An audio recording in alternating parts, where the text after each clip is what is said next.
Good afternoon, everybody. We want to welcome you to this special meeting of the Caldwell Urban Renewal Agency to talk over the envisioned Central Caldwell Plan. And our guest this afternoon is Mr. Roger Brooks from Destination Developments. And Roger, the floor is yours. Thank you, and thank you very much, Urban Renewal, for letting me be here today. I thought what I would do is kind of go through this whole site planning, this whole process that we've been doing, and we started this about 6 or 8 months ago. We have met with nearly 400 people in Caldwell. I mean, everybody from the State Department of Commerce to Valley Transit to local groups, citizens, on and on and on, to come up with this plan. And so I'm just going to go through this little presentation I put together. It's a little bit rough in spots, but our whole goal of this effort from day one, and by the way, I might as well go back, is my history with Caldwell came back about 12 years ago. I was asked to come to Caldwell under the direction of the Chamber of Commerce, which was Teresa Harden at the time. And she said, could you come and do like a 3-day workshop in Caldwell? I go, 3 days? She goes, yeah, I want you to go to the O'Connell Field House, and we're going to have all these people there, and we want you to just tell us everything we need to do about downtowns and tourism. And so I did that, and then they had me come back and do an assessment where you come and secret shop a town for a week. And we were pretty brutal to downtown. I mean, at the time, it was 95% vacant, and what was there was not a desirable place to go. I think outside of Indian Creek Steakhouse, I don't know why you would ever go downtown Caldwell. So I was a little, thank you very much. So I was a little bit brutal on that. And then they said, could you do a plan? So in exactly 11 years ago, we did a 3-year plan. And 10 years later, we got a call. And we were involved with Caldwell during that time, but not really on any kind of project or anything. We just were keeping track of everything that was going on in Caldwell. But then we get a call that says, you know, Roger, we never did that 3-year plan, and everybody changed. You know, the chamber went from Teresa, you know, now it's Travis, Destination Caldwell changed, Mayor Nancolis got out. I mean, everybody changed. Economic development went from Steve Folds to Steve Jenkins. I mean, everything had changed, and people were going, you did a plan? And that plan was a starter plan. It was a 3-year plan because we believe that plan should be updated like every 3 years. Otherwise, you know what? A year ago, the city adopted a comprehensive plan. I'll bet if I went around to all these offices, it's probably sitting on a shelf somewhere already gathering dust. So plans have to be short-term. Well, this one is a long-term plan, but out of it will be, here's the things you need to do in the first 3 years, and then at 3 years, you need to readdress it and see where you're going. And see, what do we need to readdress? What do we need to do different? And so that needs to go through that process. But our goals of this effort were, number one, to improve the quality of life for Caldwell residents, period. That is our primary goal. To do that, we felt like you needed a great downtown with ample parking. Second to that, we need parks, trails, sports, and recreational facilities. We did some research. Caldwell, of cities of over 30,000 residents in Idaho, ranks dead last in the ratio of parks and trails to residents. Because, and you know who is next to dead last? Meridian. Because what happened is, in these 2 cities, you have grown tremendously residentially, but your parks, your recreation has not kept up with it. You haven't grown with it. So those public facilities haven't grown with the population increase. So we thought, could we add some parks, some trails, some sports, some recreation to help round that out to improve the quality of life for its citizens? Then number 3, we want to increase community pride. When we started in Caldwell, I'll never forget when I flew into Caldwell the first time, was at the airport renting a car. Our offices were down in Phoenix, and I went to the rent and said, where are you headed? I said, to Caldwell, and they went, oh, we're so sorry.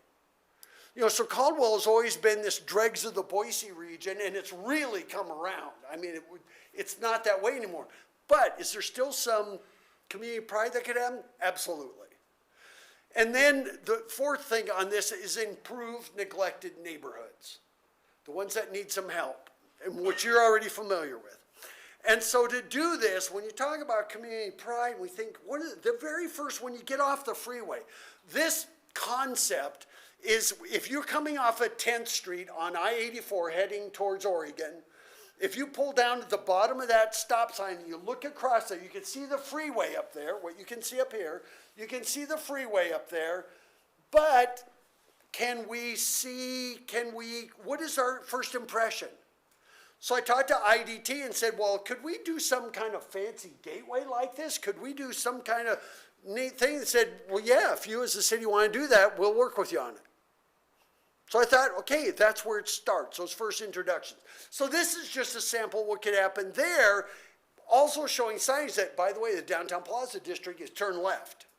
And then from there, we need wayfinding to get them over the hump on 10th Street to figure out where downtown is. And so how to accomplish these goals, we figure number one is we need to increase the commercial tax base. We believe that every elected official in the United States has one primary purpose: to improve the quality of life for their citizens.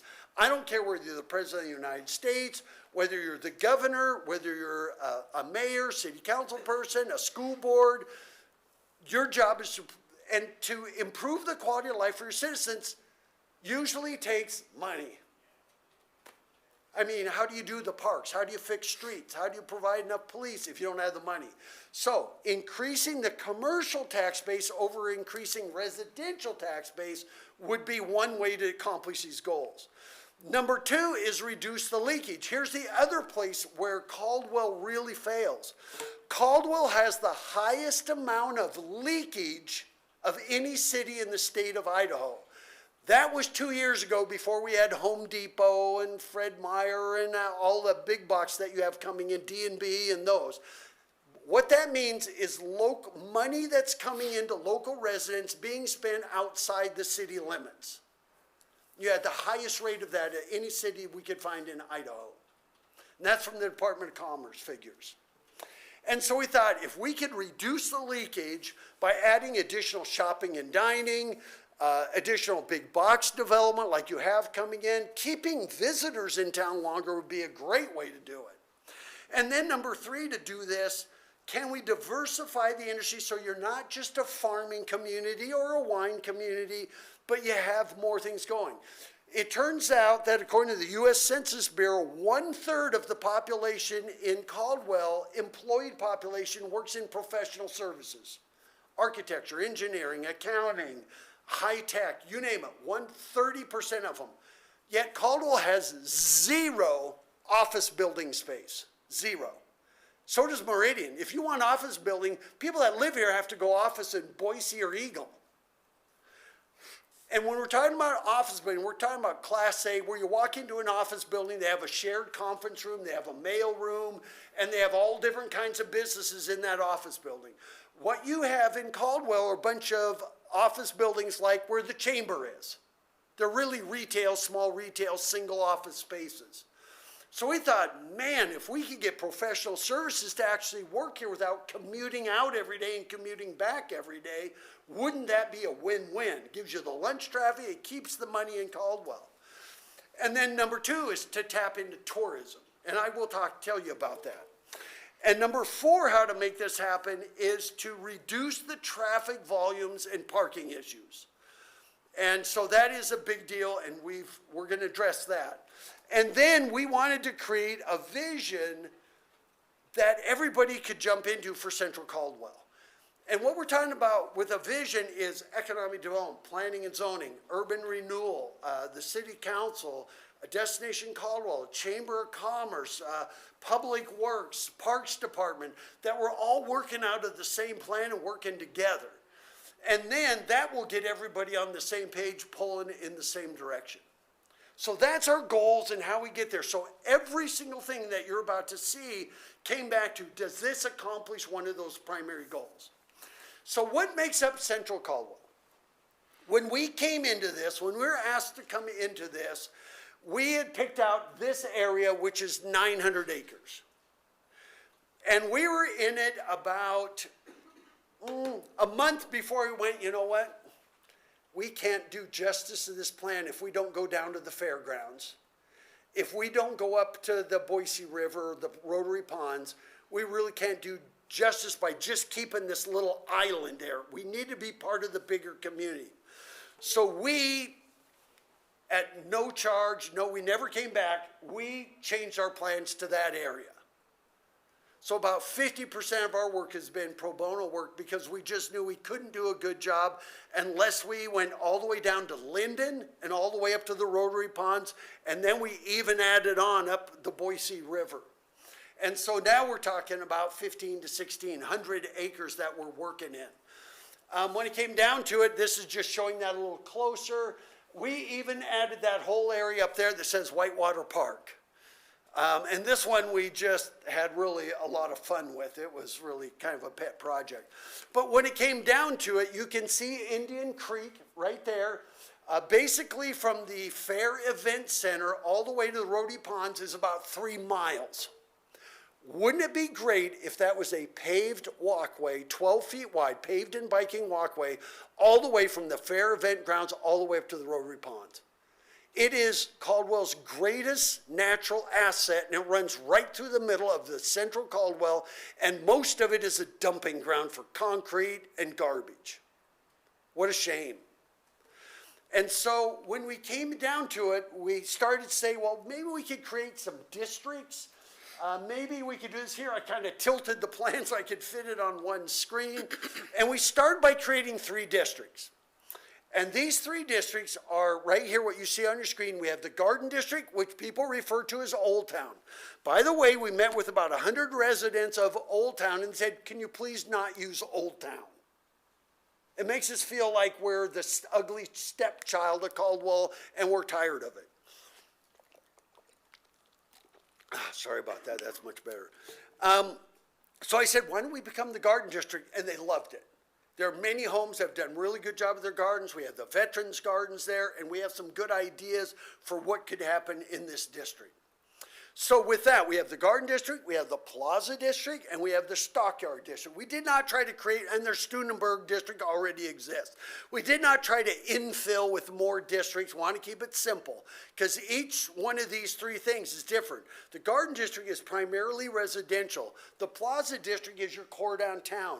The Stockyard District is your fairgrounds, it's your light industrial, your ag area.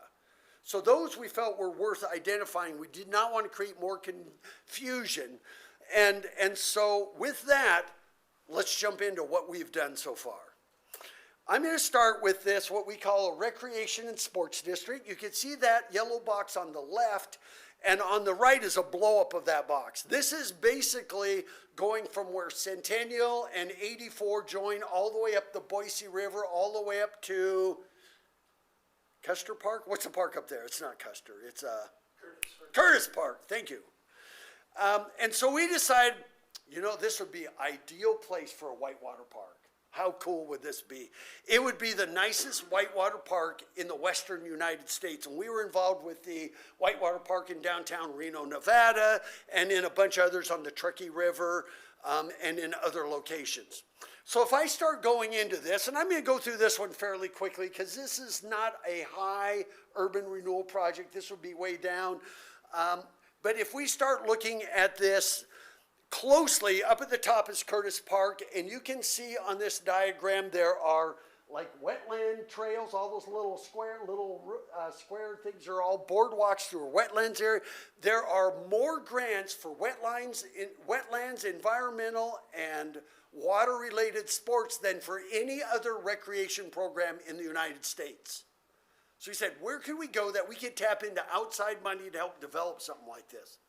So this whitewater park would be along the lines of what you see here. There are several drops that are like 12 feet, but most of it is very placid. There's different areas for different skill levels. The bottom left photo that you see, is a man-made one. You can see where there's smaller kayaking on the left side and bigger drops on the middle, and then very quiet and serene on the right side. So through this, we start up at the top, and I'm going to kind of walk you down through there. You can see that there's environmental things there. In there, you can see there's a helipad. There's some viewing towers. I won't get into all the details, but we designed this thing clear down to almost a square foot. But this gives you that whole environmental area with all these boardwalks, interpretive center, and you can see the different kinds of levels for the whitewater, including the docks at the very top. As you start to come down, there starts to be different degrees of whitewater. Down in the middle of this picture, you can see a pump track. That is, let's see if I can even show it on here. The pump track is, well, I can't really make it work, is this right here. That's for like BMX bikes, skateboards, those type of things where people can go around in there. There's all kinds of parking. There's all kinds of boat ramps. And there's those viewing towers and lots of room for commerce on the water. And if we keep coming down a little bit further, you can see additional parking. You see boat ramps there. You can see how this all integrates into near the railroad tracks and into roads and neighborhoods in that area. And so it would be really an incredible way to leverage the Boise River and really make it into something. And everything that we designed in there would work in a floodplain.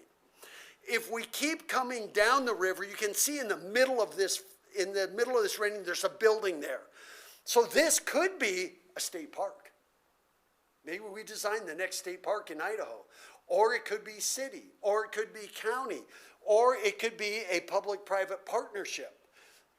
But using the Boise River and using this as an attraction for both your locals and for visitors could be a real win-win. You can see down near the bottom of this picture, at the very bottom, you see a small amphitheater there. We don't know if the other amphitheaters even come into Boise anymore. Come to Caldwell anymore. We worked with them when they wanted to go down in the wineries, and people they thought there was going to be too much traffic. So we did add an amphitheater in this down at the bottom. You can see those little yellow squares up above. Those are like vendor booths, so you could have all kinds of events there, whitewater events, park events. Some of these areas are very serene and very easy for every skill level. And then as you come down, you can see where the railroad tracks go across the river. So now you're getting your bearings a little bit lower down the river as we get closer in towards downtown. And once again, we got ample parking. And then, by the way, you see it there says Indian Creek Promenade. We're not on Indian Creek yet, but this is the part of that 3-mile promenade. And this promenade would be an urban renewal project. So as you see Indian Creek Promenade, we have one start right here where it shows it on that arrow. The other one would be at the Rotary Pond. From there, they come down and they join and they go through downtown all the way down past the Fair Event Center. And that would be all about raising Indian Creek and making it the attraction it should be and creating a great trail system along the entire Indian Creek route. If we keep going south, you can see where the RV park is there. And across the water from the Boise River, you'll see the promenade. It's running right along the river there. And you can see the roads and other things that are right there. So now you're starting to follow that promenade south more into downtown. And on the left, you can see that box. And on the right is kind of the blow up of that. You can see where the promenade starts to come down and circle around. And it goes underneath 84. And that's Centennial that's cutting across the bottom of your screen. So sorry, I can't do my pointer doesn't really work with all the individual screens, so I can't point them out really exact. And so it keeps going there. Now, if it starts going this way, it starts going from right to left, and we'll kind of blow up on that. And once again, you can see the promenade there, and it's right across from the dog park, Wittenberg Park, but it is on that side of Centennial. Across Centennial, that's the main street through there, you can see sports facilities. I'll get to that in a minute. But I wanted to follow that promenade for a minute and follow it. We're following it down. You can see where the sewer treatment plant is down there. If we follow it down, and I'm going to just keep it going down further and further, you can see where it goes across. And that's where the intersection of Indian Creek. So down there on the bottom right-hand corner, next to Centennial, you can see where the trail comes down from the Whitewater Park, and then where it joins to go towards downtown, and then goes out this way up towards the Rotary Ponds. So that's all the promenade. It goes all the way up there. And the Rotary Ponds is probably actually the one on the right at the very top part of the screen. I'm not sure if it's all those ponds are called the Rotary Ponds. But in this case, we showed the trail going up to what you see on your screen there, that pond. And we even put a little park there. So that'd be kind of a terminus. It could join the Rotary Pond, which has a trail all the way around it, which we think would be excellent. And so that's kind of that first Whitewater Park area and how this whole trail system could connect that northwest part of town into the rest of Caldwell and be a great asset for the citizens.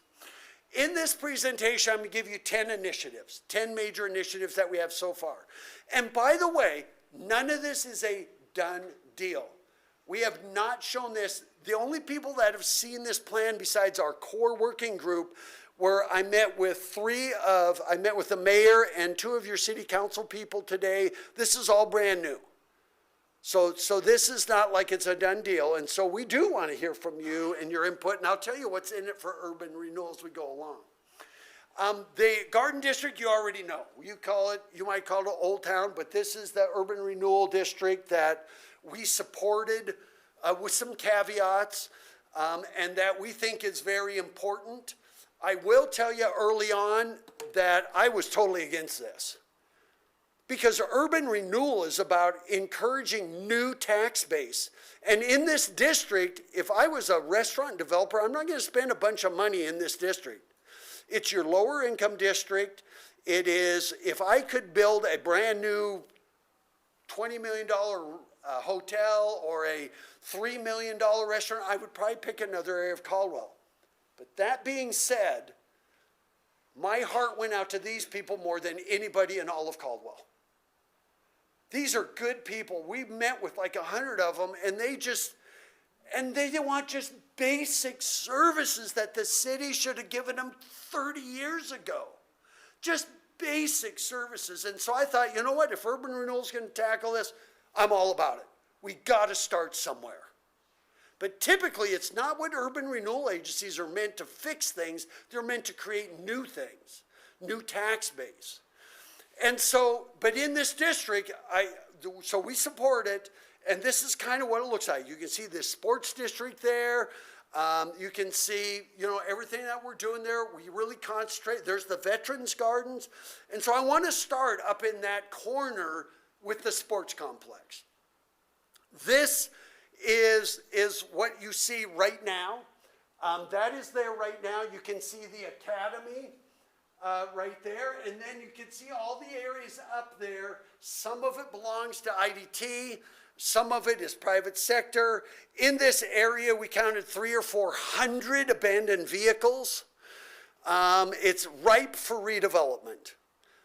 And you can build sports fields where there's flood zones. So you can even build a sports field where there might be retention pond issues in the winter, and as long as you can maintain them and stuff like that, you can do that. You can't build houses and residential or offices and all those kinds of things on there. So in this corner, so here we go. I'm going to show you. You're going to see it morph on your screen right now. We want to turn that into that. And I will zoom in on it, and at the very top, we've got like all kinds of soccer fields. All those can work. And they have like metal bleacher stands. We do have parking there. It could be gravel if it's not allowed to have concrete there or pavement. We did put a track there.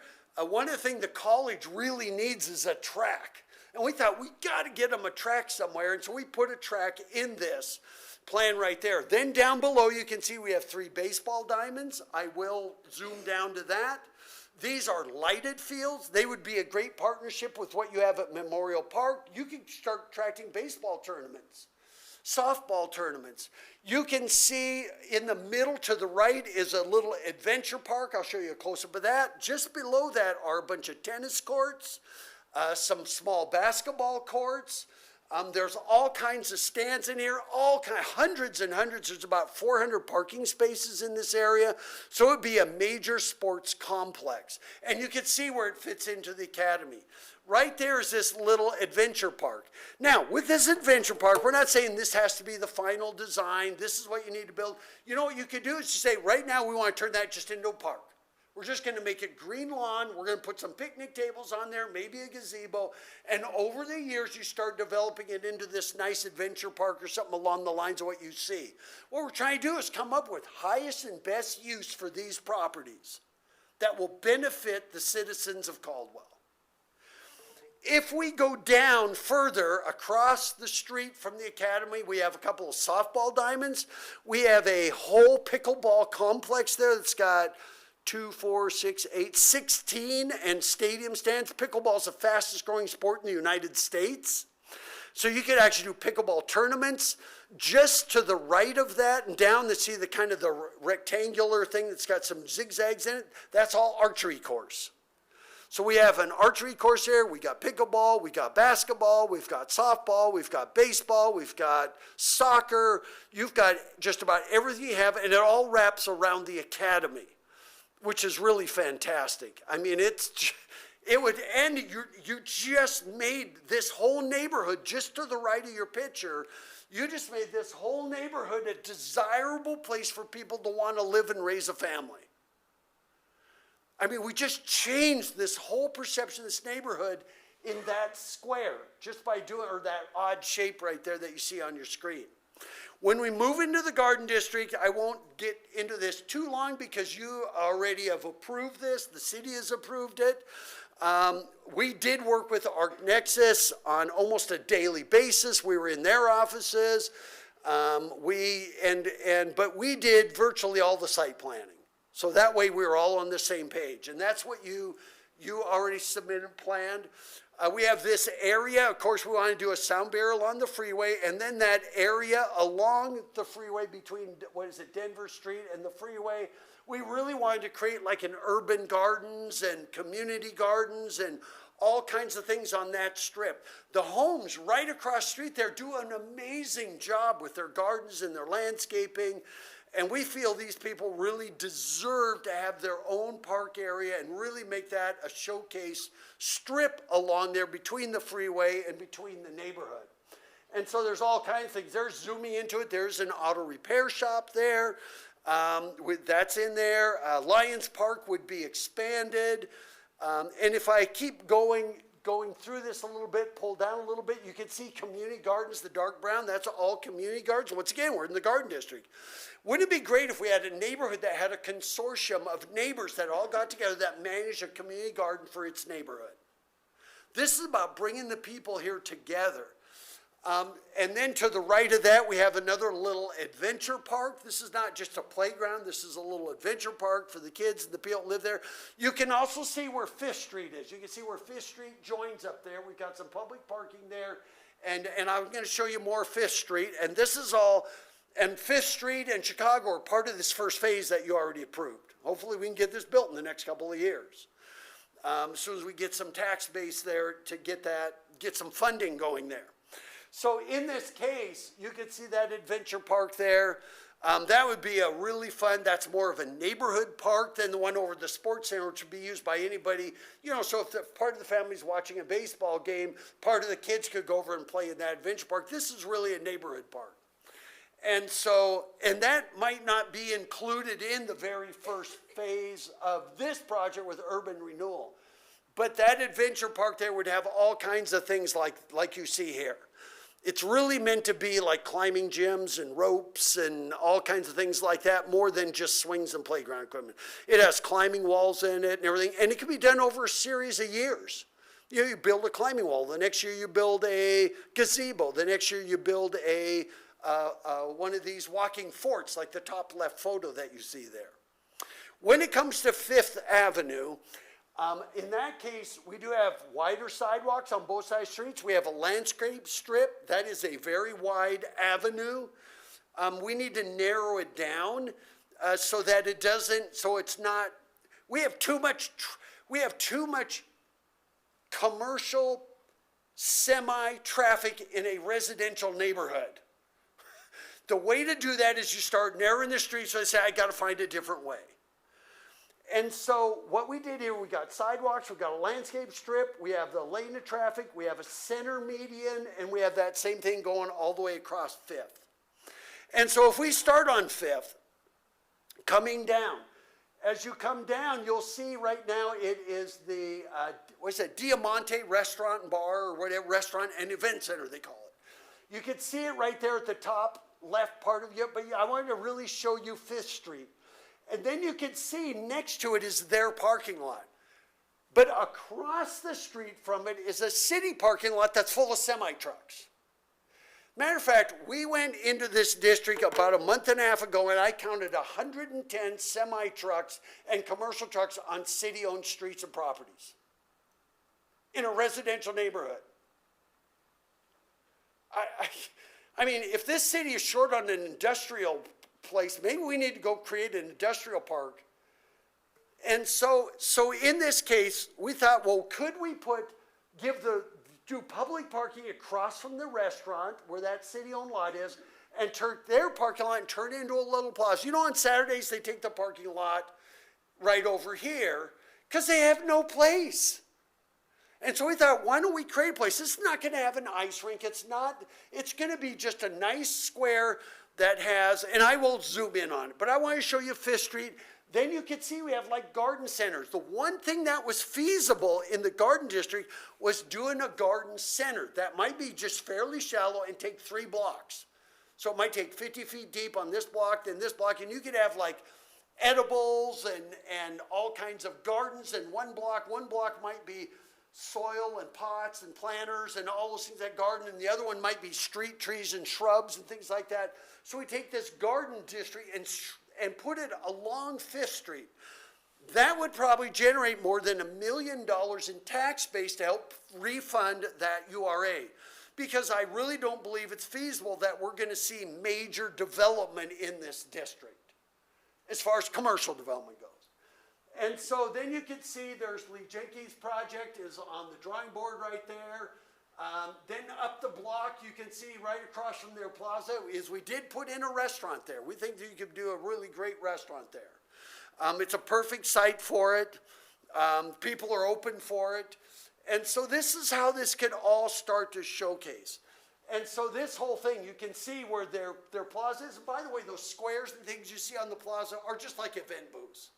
Those are not permanent buildings. They're just like if you want to do 20 by 20 event booths and some things there. So we have that plaza. There would probably be a paver stone plaza with some power around it so that they can plug in food trucks and other equipment in there. And then across is the parking. Then we've got the restaurant there. And so you can see how that all comes down. Wouldn't it be great if you went from Main Street into the Garden District and this is how neighbors saw their home?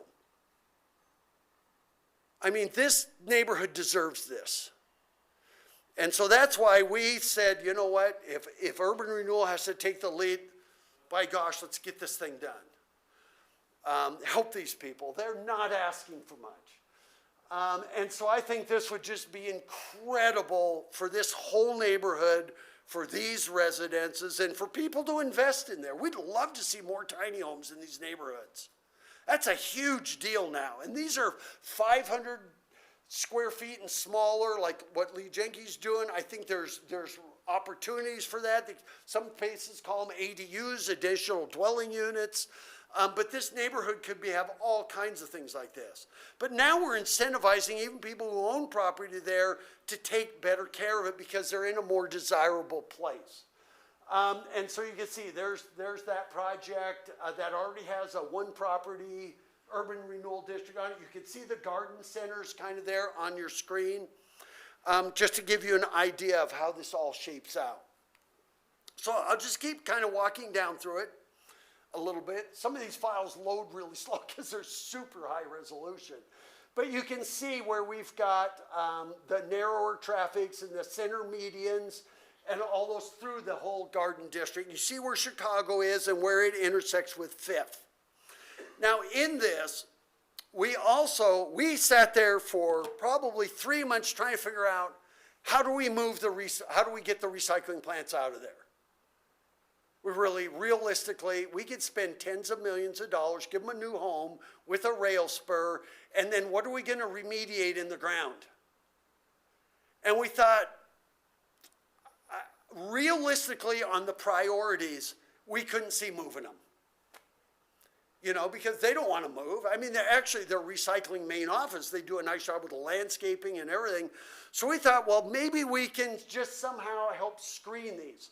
So what you see, did that not show up there? What you see, well, maybe I don't have it on this slide yet. Okay, and this is Dairy Gold's, that's the creamery right there that you see kind of in the bottom center of your screen right there. And we're coming down almost to Main Street. So it's probably this one or the next one there where I have that. There's the police station. In front of the police station, there's a big concrete slab there with like 4 plants on it. Why, and whenever the city started to cover the creek with these concrete slabs, I never will figure out what the rationale was. So we're trying to uncover this creek. It's a great asset. And so you can see where it is by the police station, how it comes down there through Arthur, and right there. And then we have some retail there. We want to extend downtown a little bit. So if I go to this one, there we go. Now we're in the recycling plants. We thought, okay, if we can't get rid of them, and they're not going to just say, okay, for the good of the neighborhood, we're going to leave. That's just not in the cards. We thought, could we do some raised berms? Some of these are 4 and 5 feet tall, fairly inexpensive. We plant street trees there just to create some screening. And so that's what we've done right here. We hope we can squeeze that into some of the first projects from Urban Renewal. It wasn't really part of that, but we thought if we could just do this, it's fairly inexpensive, and at least we could start to screen out some of the stuff that doesn't make their neighborhood look really great. When it comes to Chicago Street, we have sidewalks in front of the academy, and then you go a block away and there's no sidewalks. And then there's a block with sidewalks, and there's a block without sidewalks, and half the sidewalks are uprooted because nobody has ever taken care of anything in this neighborhood, as far as I can tell from a city standpoint. It's just gone to pot. So in this case, once again, we would have an 8-foot wide sidewalk, and it's on one side of Chicago, and I'll show you that in a second. And then we have a landscape buffer. We have street lights. I mean, these people said, we take our kids out to the school bus, and it's pitch black out there. And so could we get some street lights so our kids feel safe? I mean, the things they asked for were like, duh. And we can't fix it all, but if we can do 5th and Chicago and make that better, we're going to start to float all boats, so to speak. On Chicago, you will see on the left side of your screen, there's a nice wide sidewalk, then a landscape buffer, then a 12-foot lane, another 12-foot lane, and then on the other side of the street, there is no sidewalks because the street on Chicago Street is not wide enough to do sidewalks on both sides. And on one side of the street, a lot of these homes don't have driveways. They need street parking.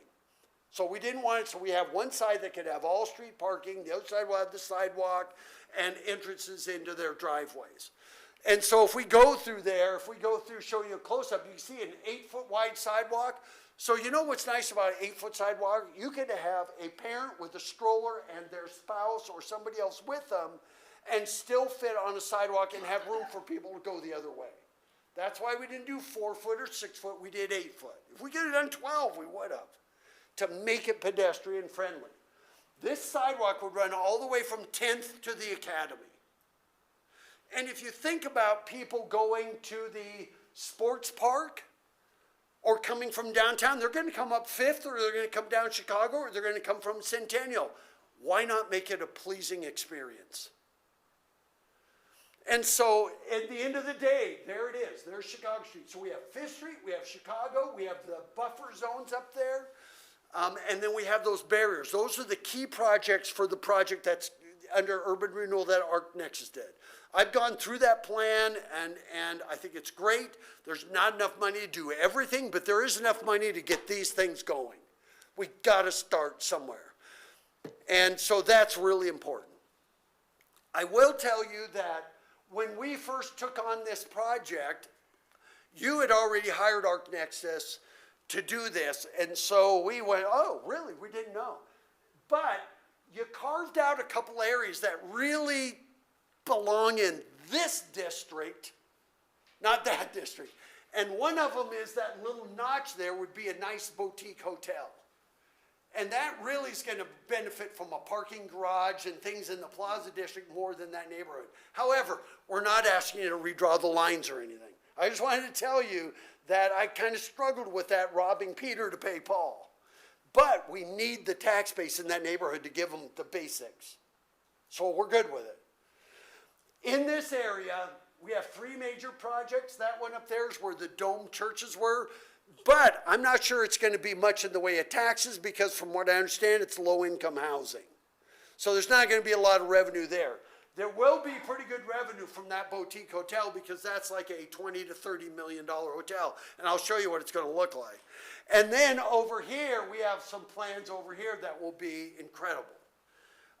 And so those things are the 3 big projects in that neighborhood. Now, one other thing about this whole neighborhood is the city must start enforcing its abatement and its ordinances about parking commercial vehicles on city streets. These people were ratting out their neighbors saying, can you get rid of them? We counted 400 abandoned cars in people's yards in this neighborhood. There has to be somebody to it. And these people are saying, by gosh, we're ratting out our neighbors. Go get this stuff out of their yards. I mean, they're begging the city to do just what cities are supposed to do. And so I'm not trying to rip the city for this, but to make this work, we can make Fifth Street look great. We can make Chicago look great. We can put a sports field up there. And if anybody driving through this is going to be dodging semi-trucks and seeing garbage cars piled everywhere, guess what? They're going to go, last time I come to Caldwell. And this is not urban renewal. This is city code enforcement. I mean, I've heard people say, well, Roger, we don't want these businesses to leave town. I'm going, really? Would you allow this to go in front of your house? The answer is no. Well, then why do you allow it in front of their houses? By the dozens. Constantly, year round. I mean, somebody, when I was meeting with them, said, well, it's no big deal. They move them every few days. Well, yeah, they move them, put another one there. They're waiting for the recycling plant up in Washington State, said, okay, release the next load. And one of the people that lives right across the street, he goes, I live right across the street. That's what I look at every day when I get up and walk out of my house. Must start living by our codes and ordinances. I guarantee you, if that was in the Studenberg district, man, this city would be hearing about it. I mean, so, okay, I'm off my soapbox. I think number 3 is finish creating a true shopping dining interdistrict. I will be forever grateful for urban renewal to get the plaza done, Increte Plaza. But you know what? That was just the beginning. It wasn't done. You weren't done with downtown. That was just the beginning. So this is the Plaza District. This is, by the way, these photos are not in Caldwell. I just took a photo just so you can see what a pole banner might look like. But in the Plaza District, this would be our boundaries of the Plaza District. Not the urban renewal plan, I'll show you that. But this would be our boundaries. It goes down to Cleveland Street through part of it. It goes up to the railroad tracks and all the way over to Centennial. So all of this would be included in the Plaza District. It is the central shopping and dining district for all of Caldwell.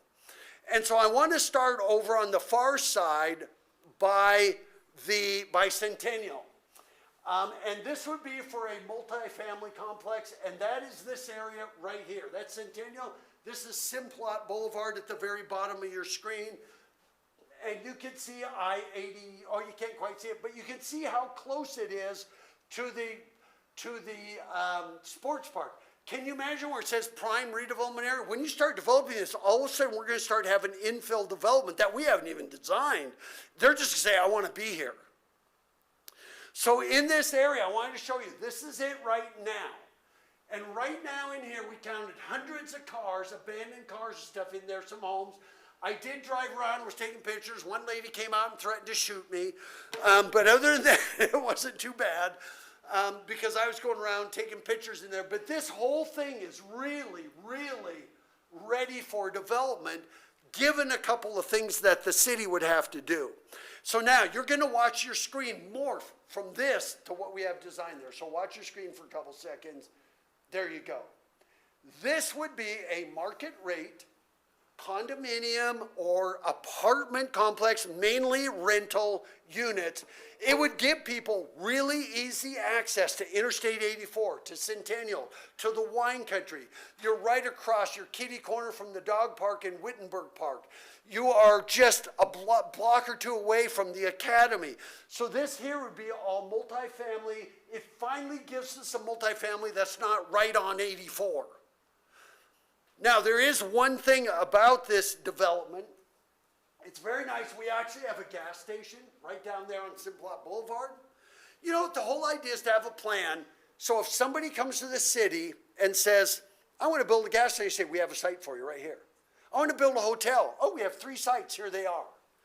I showed the hotel developers this plan, and they said if we would have seen this plan, we wouldn't have put the hotel where we did. You could have saved a lot of consternation, the city could have. But they didn't know there was no plan. And so this is helping you do that. It's creating a plan. But in this case, absolutely critical that the city adopts a quiet zone from Centennial to Linden. Absolutely critical. Without a quiet zone, you will not get any hotels downtown. You will not get this development, and I've talked to developers. They will not do it. And people say, oh, people in Caldwell are used to it. Well, you know what? They're not used to it. They might get used to it, but we're talking about new residents coming in. We're talking about people here that want to have a quieter way of life. And by the way, in this, we have rail at the bottom, rail at the top. You got to have a quiet zone. I've worked with about 40 quiet zones. It costs about $400,000 to do all the safety improvements, and we have never, ever had an issue with any of them.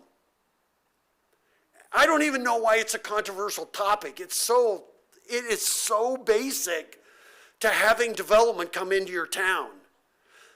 I mean, I was working out in Big Timber, Montana, and they have a hotel that's like 150 feet away from the railroad tracks, and they told me we can't ever rent the rooms that are on that side of the hotel. Even though the track is 200 feet away, nobody will stay there. They get up in the morning and want their money back. And it's not the shaking of the railroad, it's horns. So with this, that is going to be really critical. But this is an amazing development. It's private sector.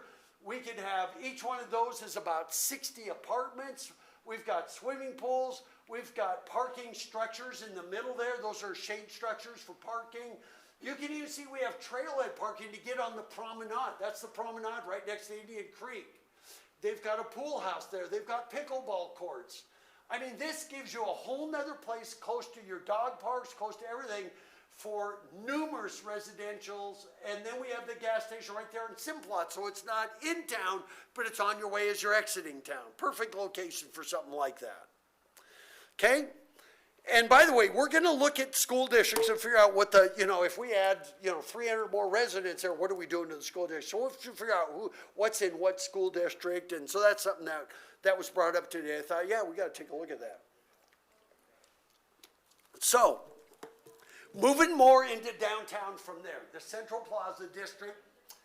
And when we go into this, there's 5th and there's Chicago right there, or Main Street, there's Main Street right there, and 5th Street. No, yeah, that's 5th Street. So now I just get my bearings too. But you see where the railroad tracks are? We have a retail office up there on Main and 5th, and it's about 100 feet away. And I will tell you this, our offices were in Renton, Washington, about 5 minutes away from SeaTac, in an office building, and we were probably 300 feet away from a railroad track, and we had a conference room. We did a lot of webinars and everything, and we had a 5-year lease, and after 1 year, I canceled my lease and threatened to sue them because of the noise from the railroad track. We'd be in the middle of a conference call, and all of a sudden the horns would go, and we couldn't hear a thing. We'd have clients in our building, we couldn't hear a thing. So when we talk about this quiet zone, it's not just about hotels. It's really about this whole area and making it so that people can do an office building or retail and not have to sweat the railroad track being 200 or 300 feet away. Okay? In Caldwell, this is your current pedestrian-oriented shopping and dining district. Right now, you can see where the dotted yellow lines are, which is basically Arthur, Main Street, Kimball, and 7th. And by the way, this is the size of a downtown in an average town of 2,500 residents. Not 70,000, 2,500. Your downtown is no bigger than downtown Emmett. You know, so if you've been up there, and the way downtown should be, the plans call for this going all the way down to Cleveland, Blaine, Main Street, this Arthur, all the way up to the railroad tracks. This should be your footprint of your pedestrian-oriented downtown. We know there's other retail on Cleveland and Blaine and down near the fairgrounds, the big boxes, the Albertsons and all those, and the fast foods. But this should be your core shopping and dining district. As a matter of fact, we did the feasibility. You are short 60,000 square feet of Class A office space. You have zero. 60,000 square feet.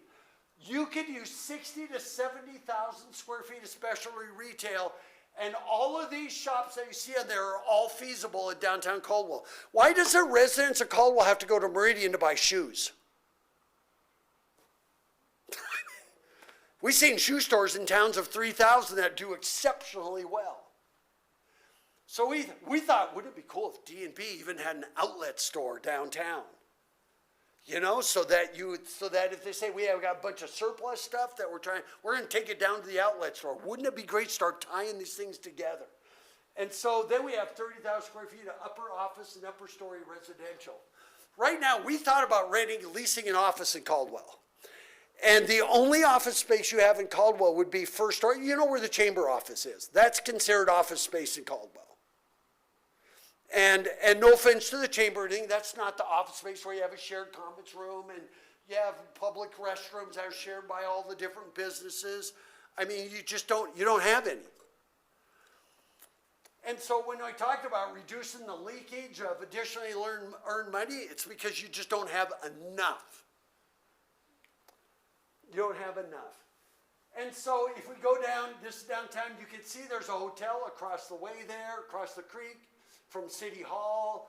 You can see a wine and culinary center. The college president, the college can't afford to do this, but his dream was, I want to have a wine center, right? Isn't that right? He goes, I would love, and I thought, man, what if we built one and gave it to the college? Wouldn't it be cool to have the college downtown? So we have a wine and culinary center across from that hotel. And I'll show more about that in just a second. And that could be a public-private partnership. There is the Commons. That one has already been approved. It's already been permitted.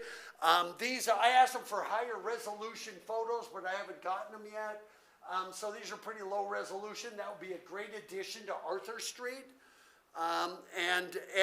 They should be breaking ground almost any day now, I think.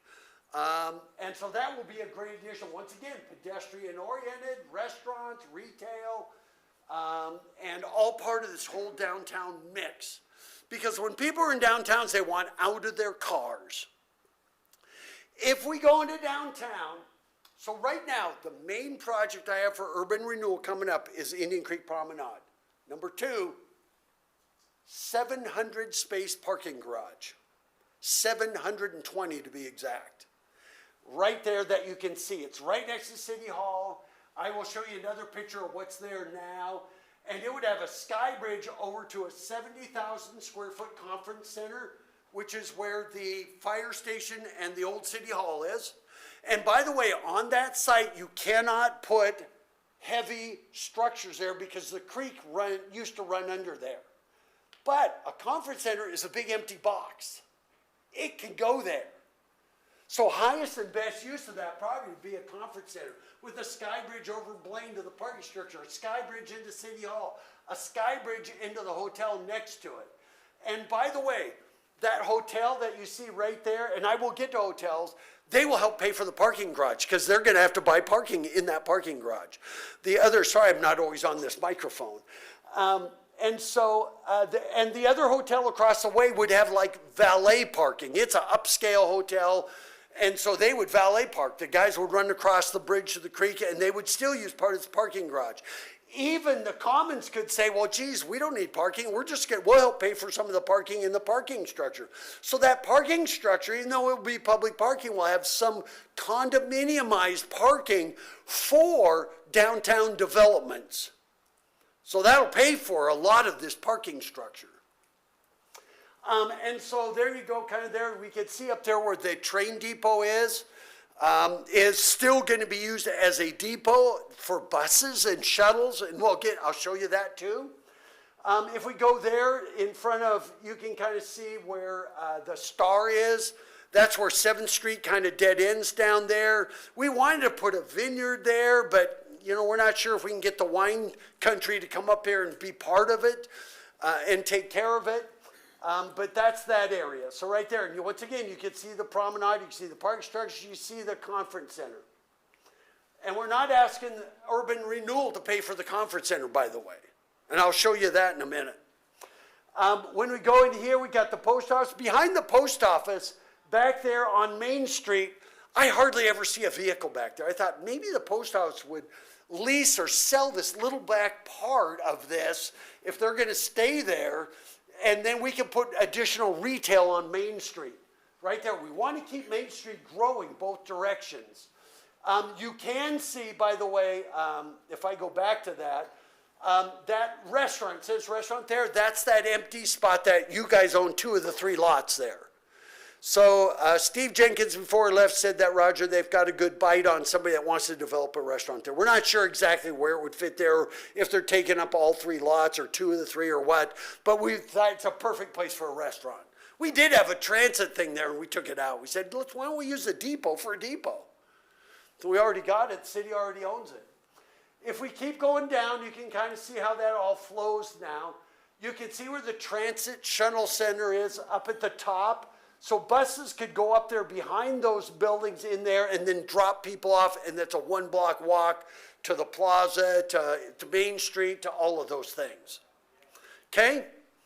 And there is that little restaurant right there. This is 7th Street. We could see down the road 7th Street being closed. If you got a parking garage, that should be pedestrian. It's a dead end. People come down there and fiddle around how to turn around. And that would be, now that we got retail on the other side of the street right there. So that could be, but we're not going to address that right now. We're not taking any, but we did want to paver it and make it look like an event area right there. And you can see what we did kind of in front of Kindred there with some wine vines and a water feature, maybe some swings. And so that's what we're doing there. If we keep going down, now you can see the Promenade Dining District. If you look closely, this block of 9th Street is now gone. So, here's the idea. This is what it looks like today.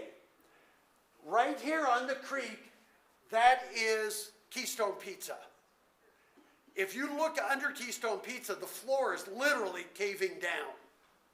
I'm not sure how much longer it has, but we thought, could we move Keystone Pizza up off the creek and still have creekfront access? Could we get rid of that street? Could we donate this part of the street down at the bottom, right there in Blaine? Could we donate the street, that whole block, to Urban Renewal? Urban Renewal would sell this lower lot. It would sell a lot on the other side of the creek, and with that money, get rid of the street over the creek. And to do that, so watch your screen. This is going to morph from what it looks like today into what it could be. Wow. And if you look at this, if you take Happy Teriyaki up there, you take the little lot that's in front of the theater, that could be something. And then we left the bank there, the existing retail still there, and we started adding restaurants all the way around. The building under construction will have, we took got rid of the slab over the creek in front of it. In this area right now, including Amano, we'd have 12 restaurants in a pedestrian-oriented shopping village. And check this out. We have outdoor dining, cafe dining along the creek in 1, 2, 3, 4, 5, 6, 7 different locations. I mean, how cool would that be? You'd be within 1 block of an office complex. You'd be within 1 block of a convention center, a conference center. I mean, this would be absolutely incredible. And if we keep following it over on 10th, that is the project over there where the big hotel sign is. Over there could be another great hotel. That would give us 3 hotels downtown. That's enough to serve a conference center.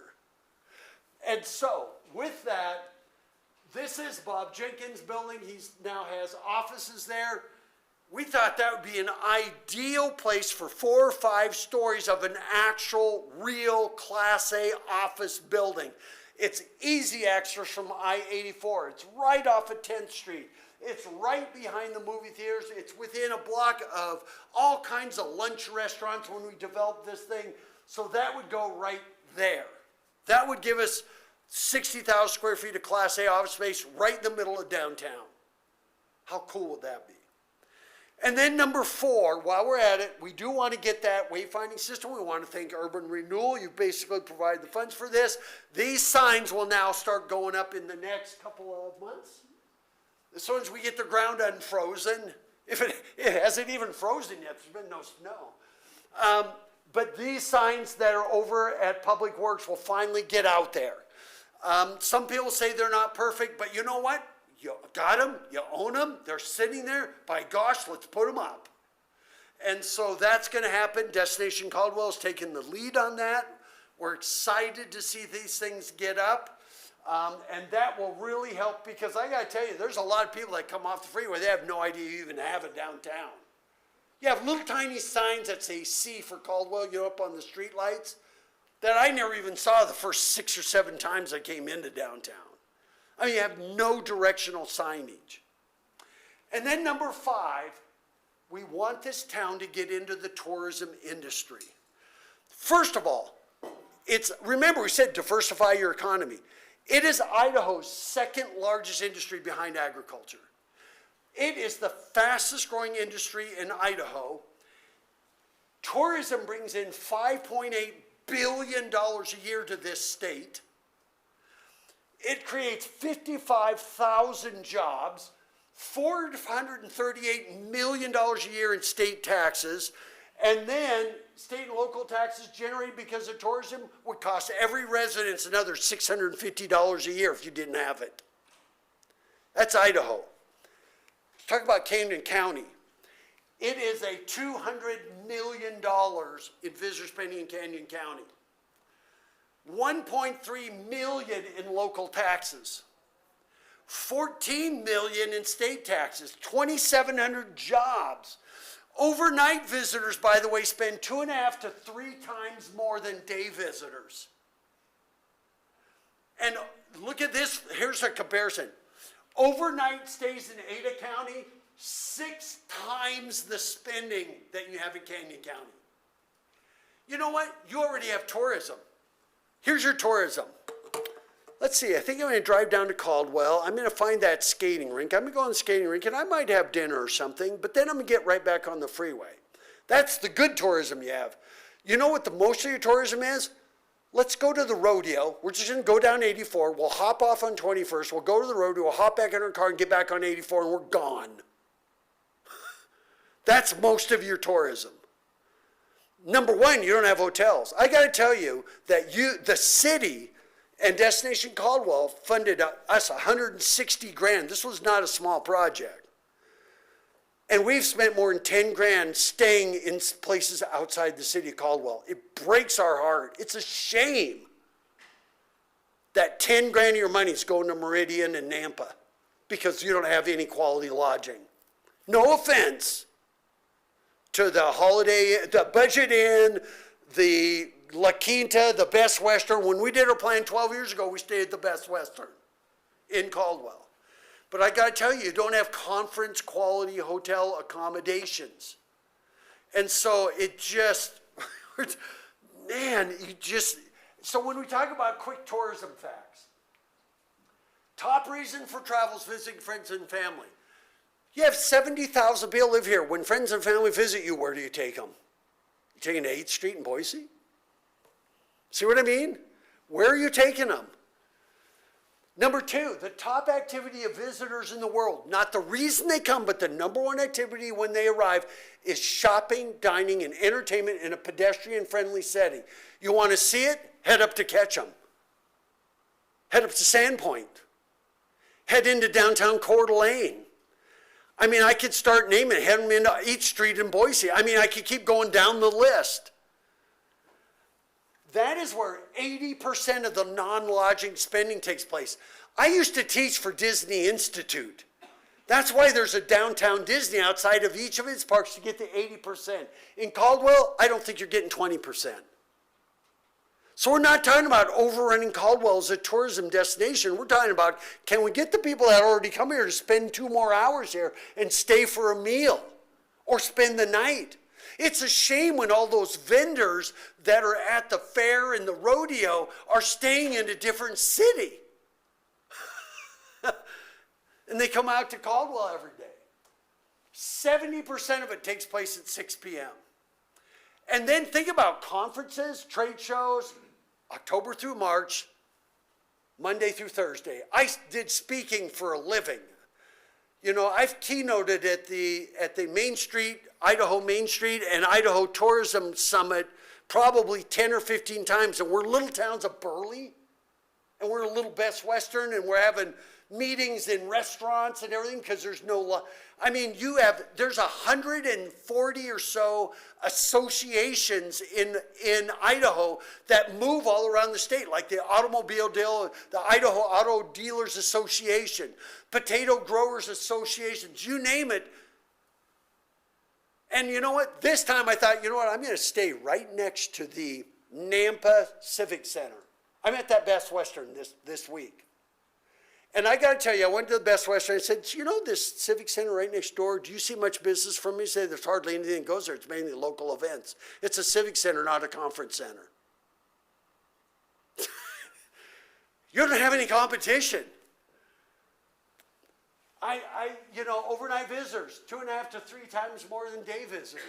It's not about more visitors, it's about getting people to stay longer. Let's talk about wines. In Idaho, there are 6 wine regions, 65 wineries. You have 40% of them are in Caldwell. I mean, if you took, there's Eagle Region, they have 6 wineries. Boise to Garden City has 18. South Central has 6. Lewiston, Moscow has 6. I mean, Coeur d'Alene, Sandpoint has 8. You have 40% of them. Are leveraging it? No. You need to create a convention visitors bureau, like other cities do that are in the tourism game. It wouldn't be, when I say you, I'm not talking about urban renewal, I'm talking about Caldwell. So we think that you should do a conference center. This is in Monterey, California. This is a city of 30,000 people. And this conference center does really quite well. So now if we look at a map, you can see where Old City Hall is, you can see where the fire station is, you see where the hotel will go, and over there where the parking structure go, that white building down there was what, an oil lube? Now it's a vape shop. So we have a vape shop. The little red building is a little Mexican restaurant that we want to move up on 5th. So that's all ripe for redevelopment right there.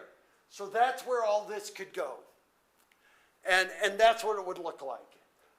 It would all just morph into that with sky bridges across, you name it.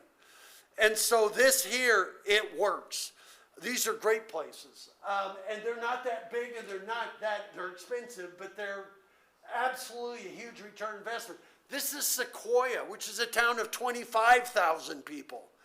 And that's their conference center. We looked at the conference centers in Tri-Cities of Washington. We looked everywhere to see what would work with Caldwell. So if you had something like this, I mean, even when I speak to the chamber, it's like, where are we going to hold our meeting? You know, we're going to go over to the college. We're going to find a room over there. We don't know about the event center. As a matter of fact, I talked to the event center here and I said, we're the fair. We don't want to be a convention center. We're not going to be a conference center. So they're not competition. They want to be the fair. So I thought, okay, we're going to build one downtown. Why not? And so you might have a couple ballrooms right there. Second floor would have another ballroom, trade show space. And that brings us a hotel and lodging. If you want hotels in downtown Caldwell, you need the conference center. And if you want the conference center, you need the hotels. So they're a bundle package.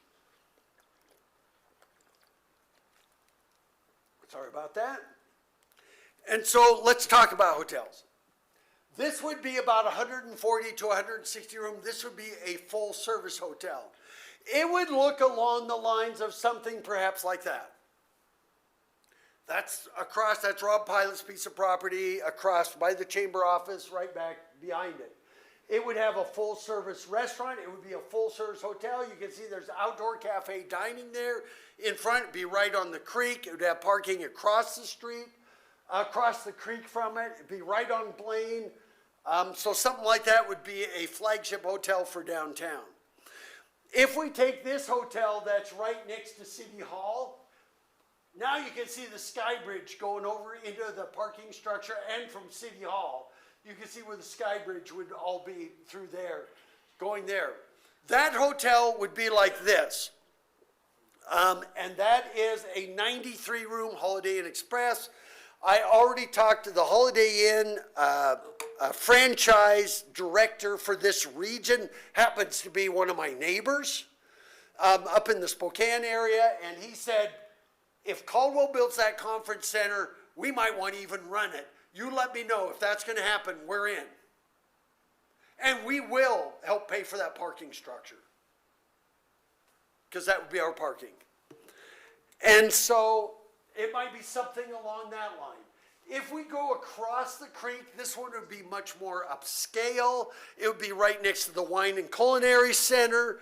And it would be something like this. This is probably in the $300 to $400 a night kind. This is valet parking type hotel. Very upscale. And by the way, even in little towns like Prosser, Washington, I don't know if you've ever been to Prosser, Washington, it was a hole in the wall. Like population 6,000. It has a wine and culinary center where people coming from all over the country. Prosser. Now it's near, not that far from Walla Walla and some of those other places in the Yakima area of Washington. But something like that would do very well.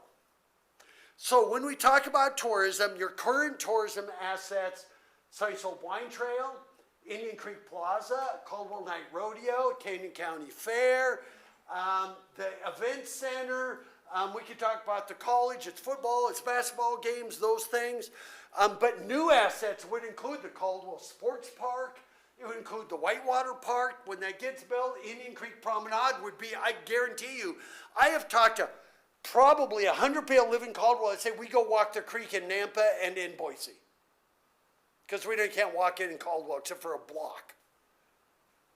And so trade shows and conferences coming here, business travel. I mean, it just pains me that we're here on business. We can't stay here. We don't have office here. It's just so easy to get into the tourism industry. Here's the bottom line with all that. 40% of your state's wineries are Caldwell. Take advantage of it. Come on. These are the highest end spenders.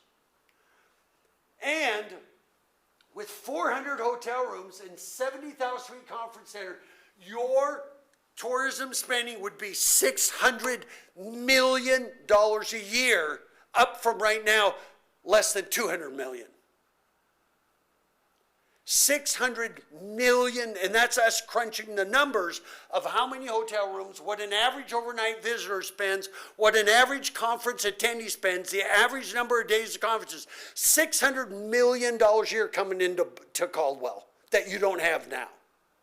400 more than you have now. A year.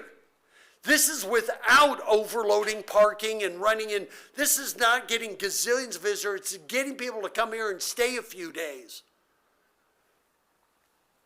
Then here's the other thing. Lodging tax for marketing at 2% would be almost $300,000 a year. Right now, your tourism marketing is whatever Destination Caldwell can afford to do, because they don't have the lodging tax. It goes to the state. And so, and look at this. All these cities have auditorium district. An auditorium district, I mean, Nampa has it, Pocatello has it, I think Meridian might even have it.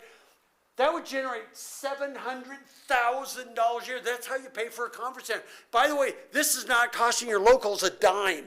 This is all lodging taxes. Get into the tourism game. I mean, for crying out loud, look at your assets. You have more tourism assets within 45 minutes of Caldwell than any place south of Sun Valley. Think about it.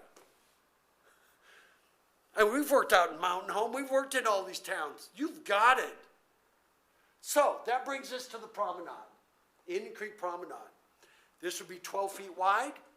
It would have a lane for biking, a lane for pedestrians. This is near 21st right there. And if we go in and look at this promenade, everywhere where the promenade goes under a street, we would actually do bridges there for that. And I will show you what those will look like, where those circles are right there. So there we'd have a street service. Everywhere where a street goes over, we would paver that little stretch over the creek. And then what we would do is we would add these. This is on 12th. We love these.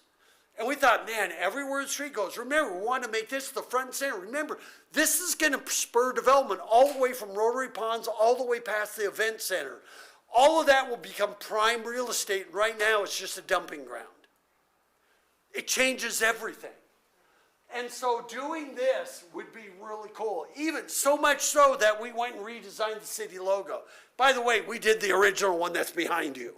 So we even thought, man, if you did this for downtown, we could even put that bridge right there in the logo.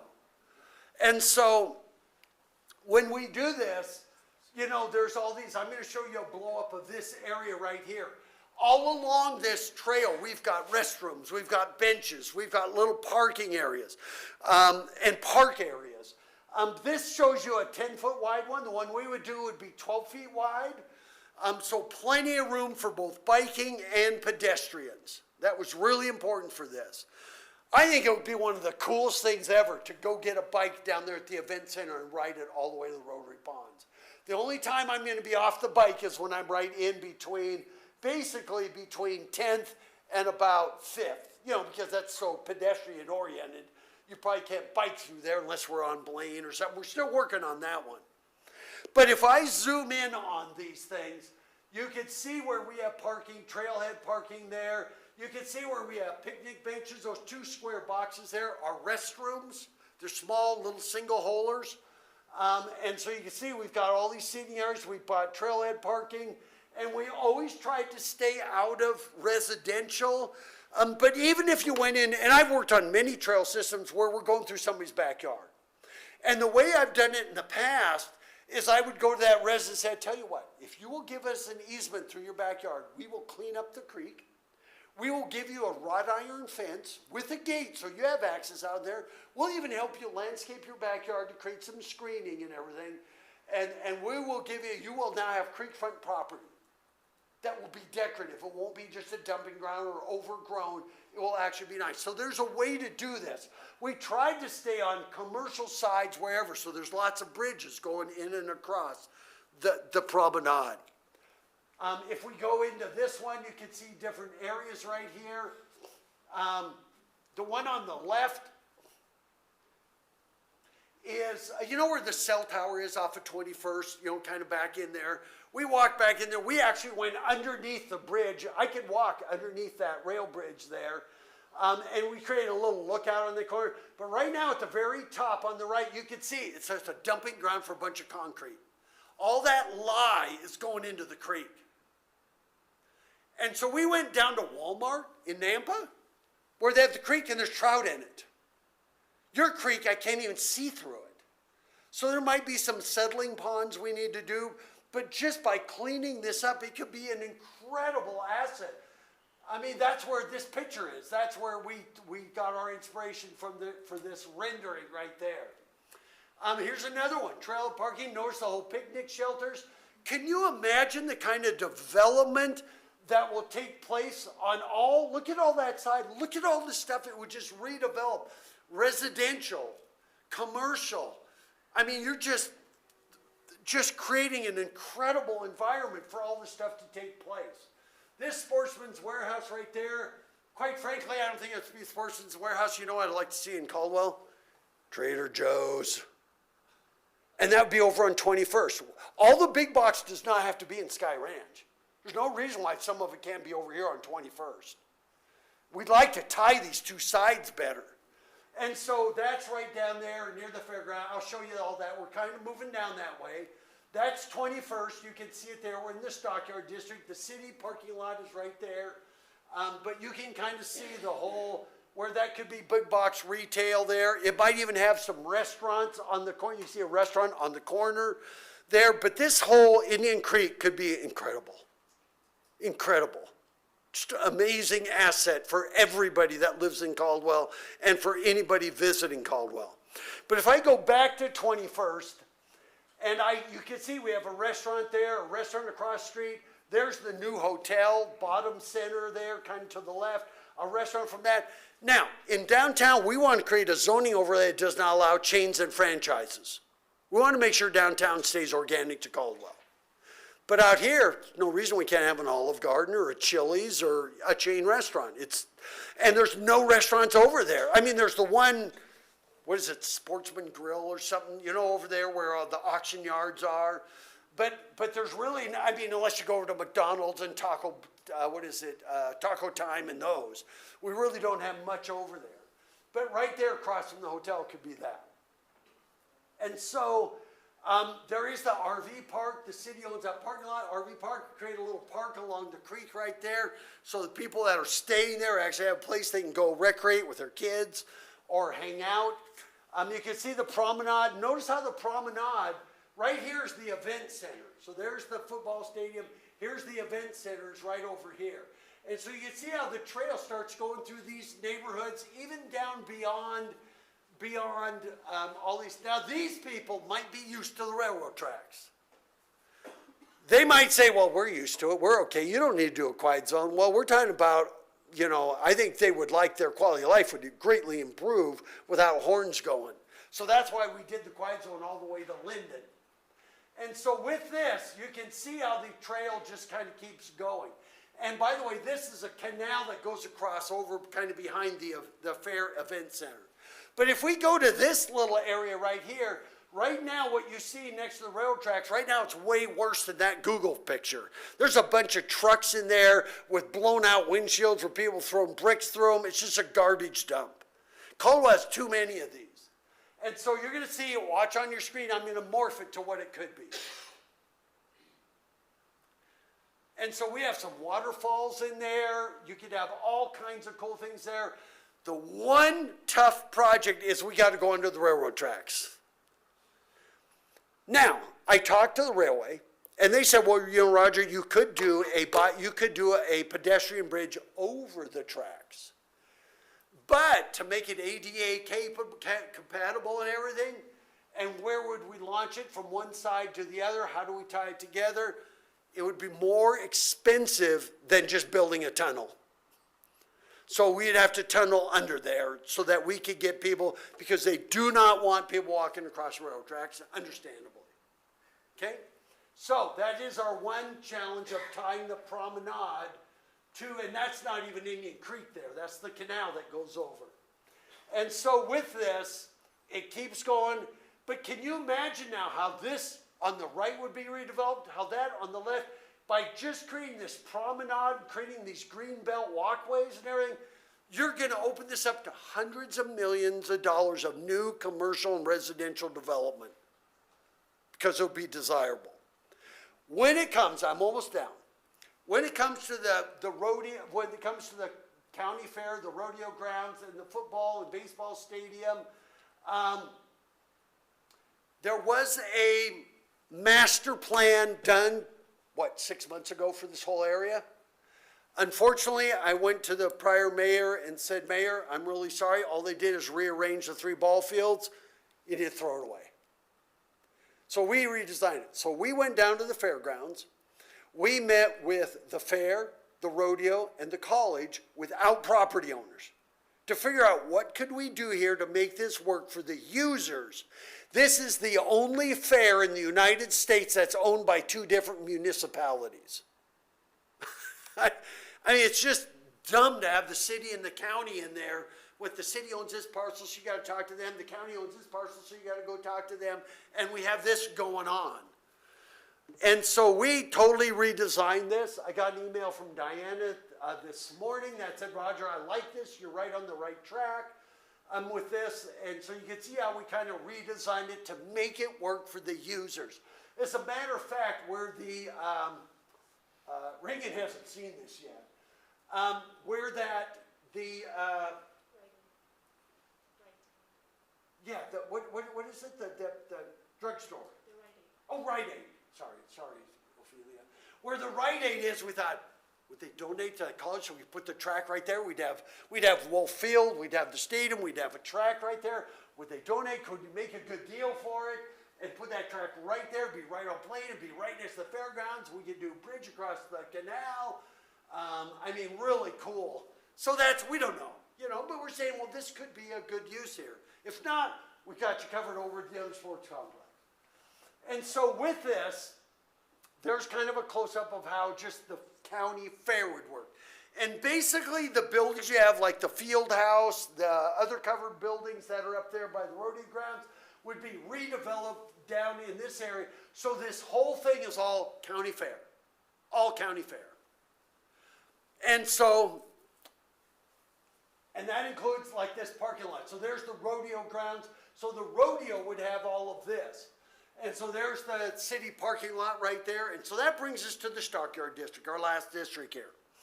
And in this Stockyard District, it is really this area right there. It is really meant to be ag-oriented, light industrial. It goes down to Blaine Street. The fairgrounds are there. And so, but it could have big box. It could do some things along in that district to really encourage the growth from Sky Ranch down into this part of Caldwell, with some of those bigger box type things. You can see up in the on the right side in the middle says big box warehouse. It could be a Costco. It could be whatever you want, a Sportsman's Warehouse, the Trader Joe's, right next to 84. Really good site. There's that feedlot area, and I'm not even sure, I have to ask Ophelia about that, because that was something that somebody had an idea for, I think, below that. But then you see at the very top right, there's another place for a big box up there, right next to 84, and then down 21st, you can see where we come right down. Here's the new hotel, is right here. And then you can see where you might have a Trader Joe's and a few restaurants around there, because now we're in kind of that tourism-oriented district. Up at the entrance to that area, we could see some really, really great landscaping. When you come off of 21st, when you come off of 10th, when you come off of Centennial, we want to say, welcome to Caldwell, welcome to the Stockyard District, and have some nice signage up there. We want to add some berms around these retention ponds so they don't look like they look now, which is crap. To make them look attractive. We know what they are. We know they serve a function, but can we make them look better? So this will be kind of our, up at the very top there, I think we put in a Tractor Supply, which I don't know they're going to, they can't outdo D&B. But we did that with a big yard back there, but it could be any type of big retail. So 21st, we wanted to see some of that. We would love to see a Fred Meyer. We'd love to see some of that. All the big box does not have to be on that side of the freeway. But particularly like a Trader Joe's, that would appeal more to residents, to keep them on this side of the railroad tracks, keep them on this side of the freeway, would be awesome. And nothing against Sky Ranch and over there. We love it. All the way up and down 21st, we added street trees. We did not put in sidewalks. People aren't really gonna walk up and down 21st that we know of. But we did put street trees all the way down there, so when you come off of 21st and you're heading down towards the fairground, at least you have some buffers, you have some street trees every 30 to 50 feet to make it look better. And so there you go. And you can see where the creek runs right by there. We did talk to Dave that owns Woody's. We did go over and talk to them. The property owner there, can't remember his name, and they're all open for, hey, what should we do here? They're looking for a vision. So now, with all of this, number 7 is we need to connect this all better. And so one thing we need to do is create event shuttles and transit stops. We are talking about during events, here's the rule for during events. I don't mind hopping on a shuttle to go somewhere else, like you're downtown, but if I have to wait more than 20 minutes, I'm just gonna drive it. We're trying to get people not to drive it. By the way, if I go back to the fairgrounds, shoot, I should have done this before. Should have showed you this. At the fairgrounds, all that parking, more than 1,100 parking spaces we added at the fairgrounds. More than 1,000 parking spaces we added at the fairgrounds and Wolf Field around that. So you can see all that parking there. So if people are parking there, why should they ever need to go in their car to go downtown when they can catch a shuttle every 15 minutes during a major event? And so now let me go back to that. This is going to go fairly slow because these are huge files. But let me go up to that, where we were. Let me keep going here. Let me keep going. There we go. There's our landscaping, our street trees. We're coming back down here. Better connect them. And so in this case, we want to create actual transit stops. Number 1, College of Idaho. These kids don't drive. We're not shuttling them into downtown. We're not even connecting them down. 1,100 students over there, and we're doing nothing to help them get in downtown. We've got a transit stop up between the hotel and the stadium. We've got another one down by the event center. We've got one where I call it the Arrowhead parking lot. We've got one down here at Memorial Park. So if we're doing tournaments, wouldn't it be cool? We run shuttles from Memorial Park up to the sports complex. Then we've got the parking garage right downtown. So we can shuttle people from the hotel to the conference center right downtown every 15 minutes. No need for them to all park downtown. And we did this at Gatlinburg, Tennessee. We created 9 of these. And Gatlinburg is a town of 5,000, obviously very tourism oriented. But by having something like this, and then just during events, we run these shuttles during events.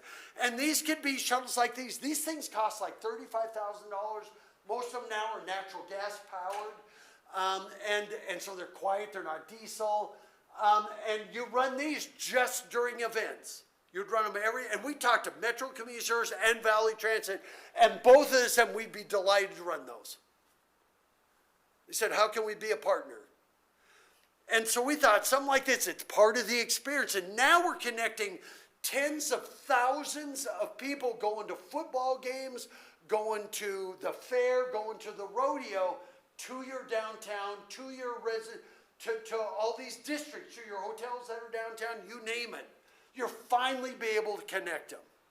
And where you connect them is right there at the depot that you already own, that the city already owns. So we'd run them back behind there. We'd have that all nice landscape. We'd run the shuttles. We'd drop them off there. They're 1 block to everything downtown. I mean, they're right there. And here comes probably one of the more controversial one. We think the city needs to get out of the fairgrounds. And we would love to see the city divest itself of the fairgrounds. And I'll tell you why. And I don't know how this is going to go. We're just floating ideas at this point. This is not a done deal. But you can see what's in blue. I'd give it to the college. The stadium to the college. I would give all that, give it, sell it, whatever you have to do. I don't care whether it's fair or not. Give it to the county. Up there, the Caldwell Night Rodeo, maybe they buy those grounds. But man, We want them to have 150 days of events a year and not have to say, I have to go to the county, I have to go to the county and get permission to use this. Now I got to go to the city and see if I can use that parking lot or that lot for this and that. We're going all this back and forth. And there's 3,500 counties in the United States, and this is the only one that's owned by 2 municipalities. It's just dumb. Here's my main reason for this. We heard that the stadium, well, we know the stadium would like some locker rooms and some facilities for football. And we know that those bleachers and everything in there probably maybe need $1 million worth of work, $2 million. We don't know. You don't know. We know they need some work. The county would like to build these buildings here. Somebody said that O'Connell Fieldhouse needs like $2 million upgrades. So let's say the city that owns all this puts $20 million in the fairgrounds. Tell me where the return on investment is. How is that going to attract more restaurants, more hotels, more houses? How is that going to attract more trails, more parks, more things for the residents of Caldwell? Give me one. So why don't we have the county be in charge of its destiny? We want the fairgrounds to stay. We want the fairgrounds to do 150 days worth of events. Let's get out of their way. If I was in the city, why would I want to be running a fairgrounds in competition with the county and get in the weeds with all this stuff when we could be making a great downtown, when we could be working on Indian Creek? And so that's probably the most controversial of all of these ideas, but I just don't see the need for the city to be in the weeds in this area when there's more important things you could do that would improve the quality of life for its citizens. And so, number 9, I only have 10, is you got to have a full-time person to do this. I will tell you that we did this plan.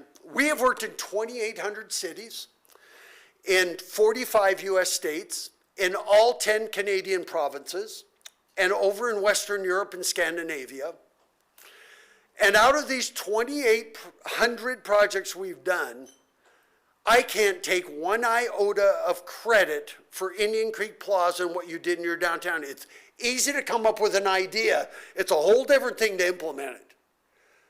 But I will tell you that out of this, if it wasn't for 2 people, first of all, Mayor Nancolis, who I went off the wrong foot with him. When Urban Renewal was city council meetings, I went to the Urban Renewal and I said, I think it's time you did some actual urban renewal. He would not speak to me for a couple years after that. Did not sit well with the mayor. But to his credit, he said, you know what? I'm going to get somebody else to see if this is really worth doing. And he did, and they said, yeah, it's worth doing. But to his credit, he said, okay, I'm going to hire somebody, Carrie Smith. Carrie, make that happen. You're going to come in, work in the city, you're going to make that happen. Then when you make it happen, you're going to go run it. I mean, if it wasn't for her, and I don't want to get into all the politics and all of that, but I'm telling you, when you have one person that is dedicated, that's their job, is to make it happen, it will happen. And that's how that happened. Otherwise, I probably wouldn't be here, and I probably would have never been invited back because you would have another plan sitting on a shelf gathering dust. This requires somebody full-time to just do this plan. Losing Steve did not help. I called him and begged him to stay another month. I'm sure Ophelia had those conversations too. But that hurt. But even Steve's job is still not a dedicated person to doing this, because there is almost $500 million worth of private sector investment waiting to be recruited into 1,000 acres. So once you get that person, and it could be a contract for like 1 year with 2 one-year extensions, like 3 years, and then they go out and they go recruit those hotels. You recruit the hotels, and then you go to the city and say, we got the hotels, they're signed on the line, let's get the conference center going. Let's get Indian Creek going. And so, here's my ask for urban renewal. we have kind of a overlapping district there. We're not gonna get into that. But we want to create another district for you, which is in the yellow right there. We want you to do the same thing you did for that district. The cost would be about 50 grand. And that is, we would go get the same, was it Zion National Bank that ran all the numbers for the last one? And his name's Michael.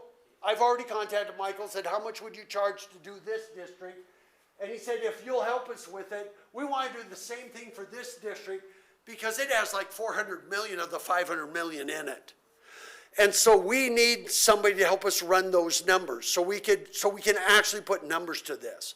Our job was to create a vision and to create a document where we could say, here's what the future of Central Caldwell can look like, can feel like, how the private sector can benefit from it, invest in it, and how the citizens will improve their quality of life. So we would like to see Urban Renewal do that study.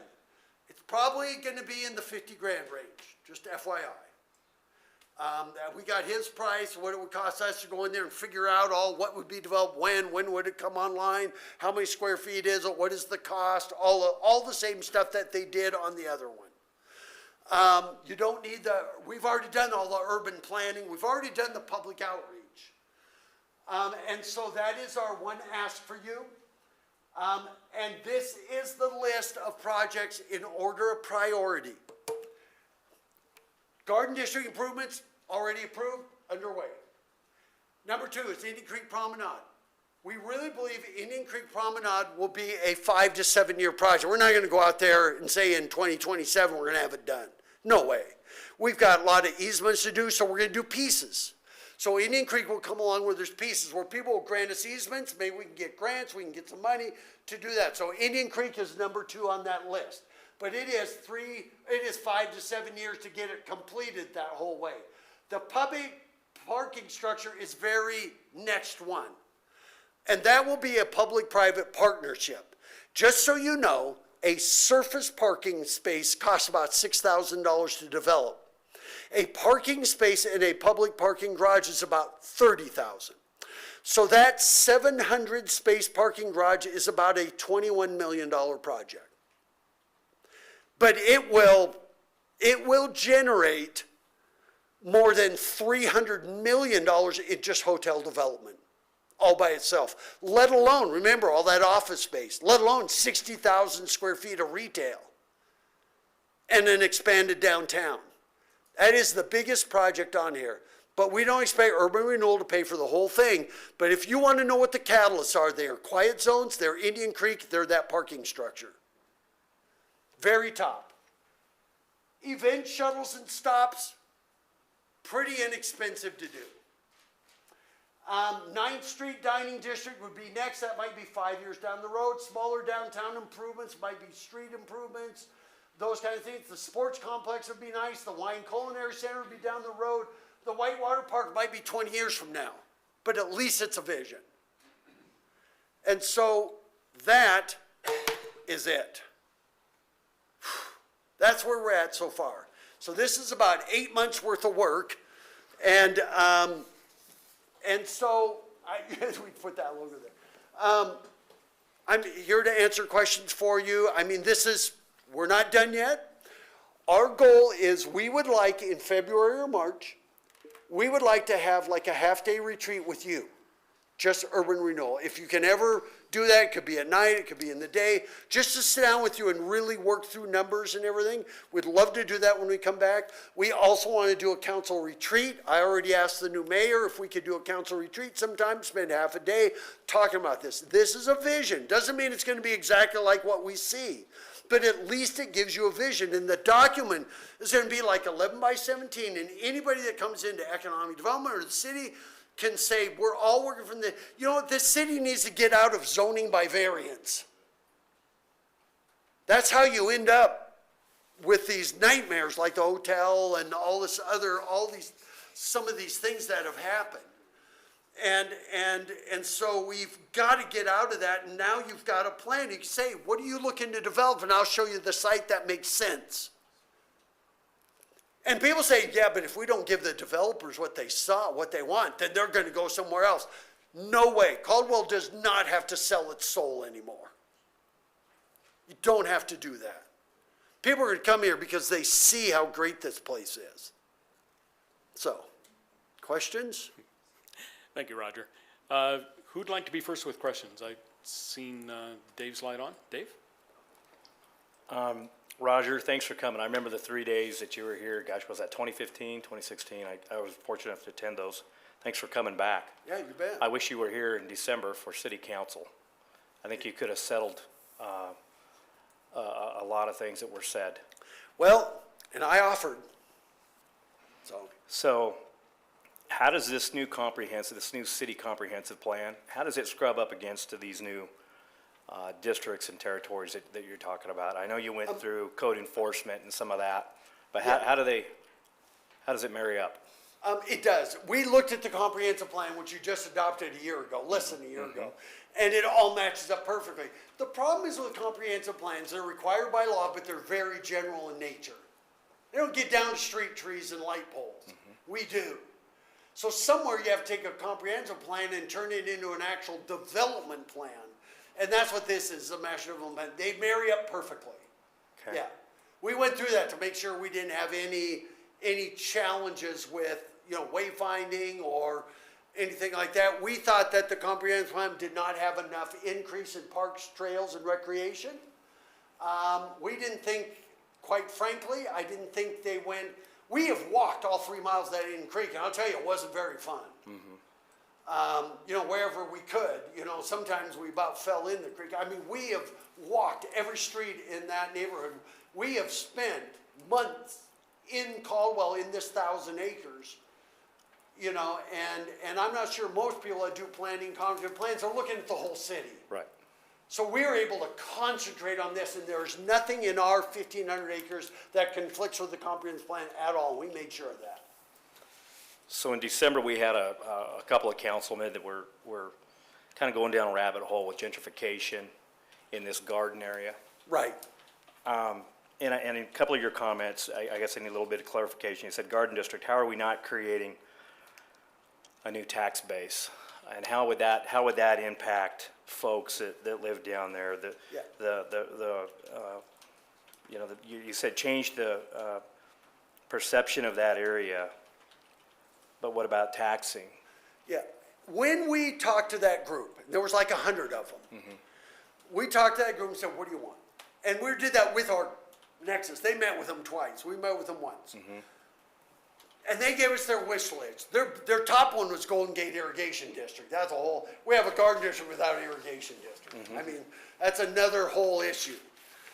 And so, but in that group, I told them, I said, you know what, if we make Fifth Street better, if we give you sidewalks, if we give you street lights, if we give you gardens and barrier walls, your property values are gonna go up. Are you okay with that? Because you're gonna be carrying most of this load, that 3% to 5% a year. It's gonna be on their backs. And to a person, they said, we are willing, if you're gonna do that, then we're willing to absorb that. Now, this wasn't everybody that lives there. It wasn't the investors that own, 65% of them that are renting them out. But every person that lived there, the ones that attended that were there part of that, every one of them said, we're okay. If we can get some things that improve the quality of life, we're willing to pay a little bit more. I told them, we're just not going to have a lot of commercial tax space in your area. By the way, that apartment complex that's in that area, that's $120 million, just so you know, all by itself. That wasn't even in the Arch Nexus, I don't think. We put that in there. So that right there is going to help them a lot. So we're not relying on them 100%, but they to a person said, please get us these things. We know we're going to pay for it. But you know what? It doesn't matter where they are in Caldwell, your properties are probably going to go up 3% a year. Right. They're going to go up anyway, so why don't they get something for it? Yeah, exactly. Thanks for clearing that up. I think that would have enabled us in a little bit more positive fashion in December, had we heard that testimony. So tell me this, and you've been across Centennial Way, how are you gonna get across there on a bike without getting killed? That And is, then, that and then is, the second part to that, as Chicago goes around and maybe links up out to that North URA. Right. Was that looked at? Was that not looked at? Is there future for that? Because there is. Our biggest hurdle that we have not figured out yet is how to get under Centennial Way. We do not want to go across it. Are you kidding? I don't even want to drive across that.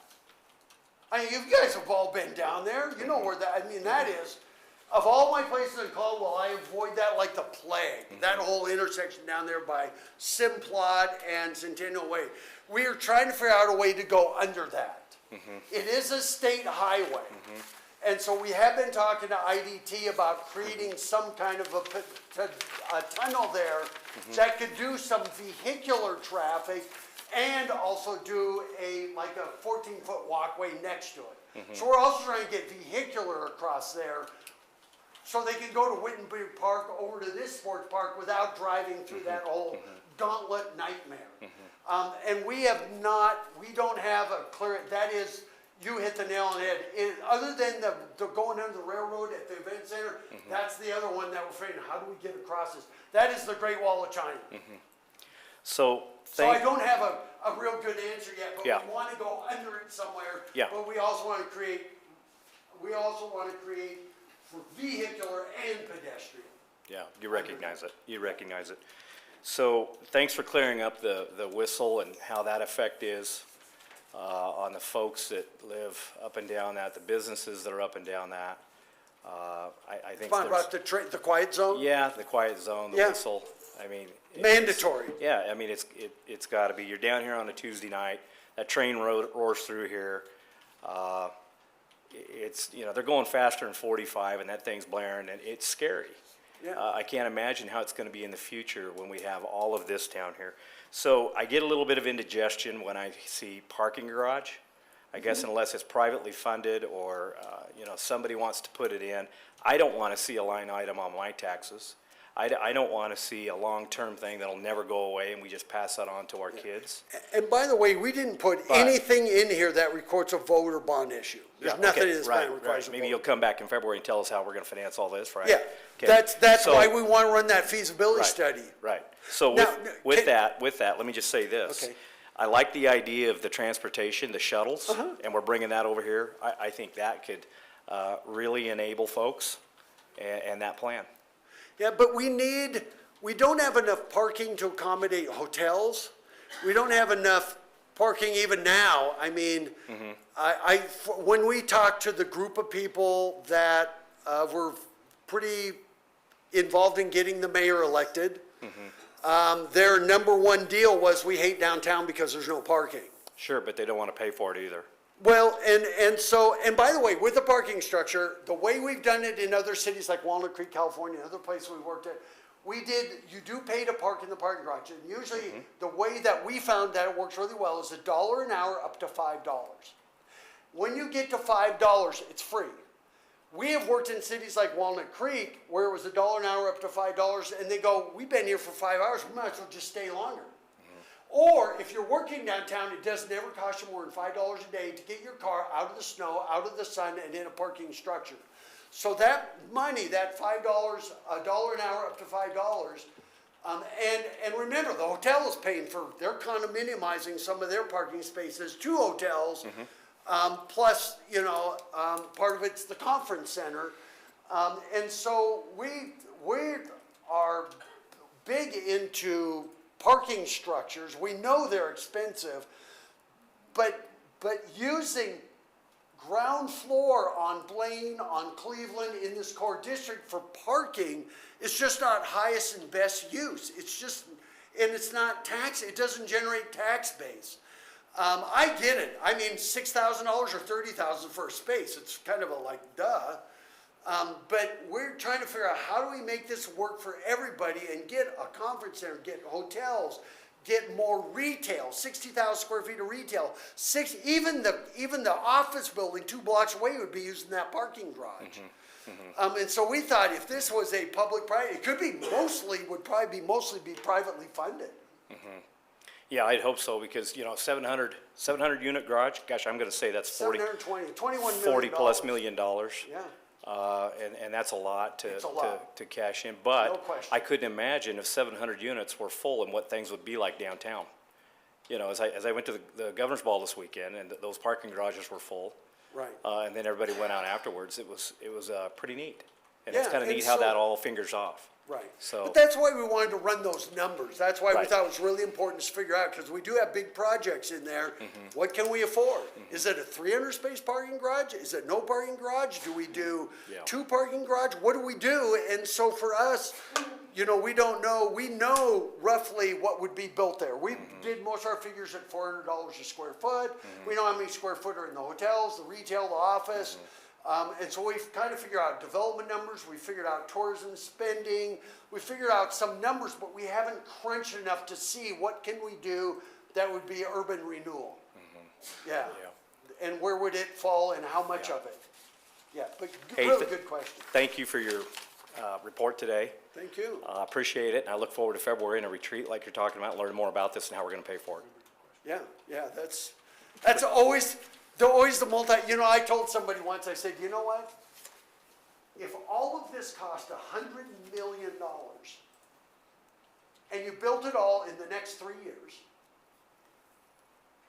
and you finance it over 20 years, it'd be less than 2% of the city's annual budget. And you would triple your tax base in this district. Yeah, it's almost a no-brainer. But I mean, you know, but it's, of course, that 2% is going somewhere. But just in the, looking at the big scheme of things. But yeah, Mr. Cole, you had a question? Yeah, thank you for your presentation, You bet. appreciate that.